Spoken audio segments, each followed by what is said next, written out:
Hey there, this is Mark Jarrow. This is assignment 11, part 1, about TED Talks. This one is specifically about Drew Curtis's TED Talk.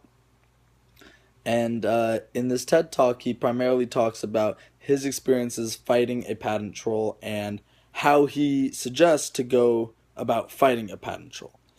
So, he was fighting a NPE called Gooseberry Natural Resources.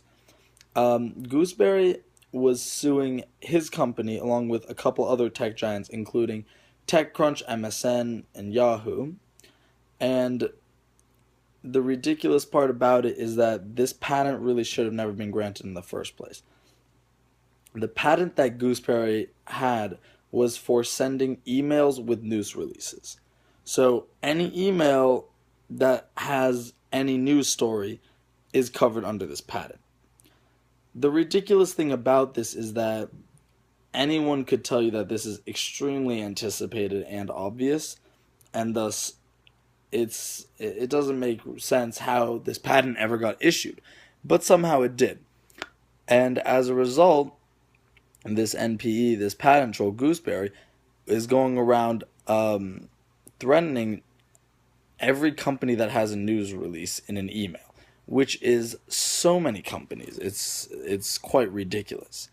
So he specifically suggests a couple of methods for really making the patent troll's life harder, and in doing so, potentially winning against the patent troll as he did. He got them to settle for a grand total of $0. So, so first of all, he suggests saying you don't have any money, and if you do have money, such as you're a Google or an MSN or a Yahoo, you say you would rather spend the money fighting them in court rather than giving them the money. Uh, Next, you make it as painful as an experience for them as possible. So just as they will make it painful for you, you should do everything in your power to make this as long and drawn out and awful for them, um, so that eventually, hopefully, they will just cut their losses and drop it rather than continuing to fight you.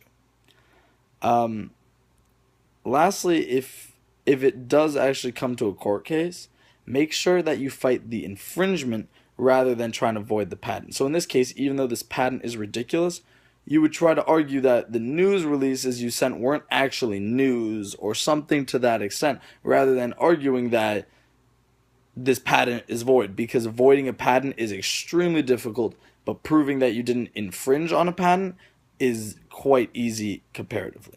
Thank you.